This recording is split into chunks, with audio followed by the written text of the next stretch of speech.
Програмата ми е ваучер за секој новороденче, каде што општината за првородено дете дава одредена сума на пари, која што е најпотребна, да се знаат родителите колку е тешко во првите денови кога ќе се роди значи првото дете, за второто дете ќе се добива поголема сума, за третото дете ќе се добива поголема сума и така натаму. Значи општината мора да делува директно за поттикнување на растот на македонското население. Затоа што луѓе, ако немаме деца, ние ќе изумреме како нација.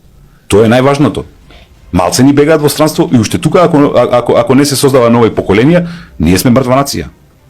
Секој треба да размислува на тој начин. И тука треба да се вклучат и други фактори, како црквата, како исламската верска заедница, не е битно, значи институции кои што мора да го поттикнат населението на во права насока. Планирате состанок средба со поглавиците на овие верски заедници? Да, во секој случај, зашто да не, секои идеи се добре дојдени, соработката со нив е во секој случај многу битна. Ние сме, како што знаете, мултикултурна средина, имаме луѓе од различни националности, така да, тоа е многу битно.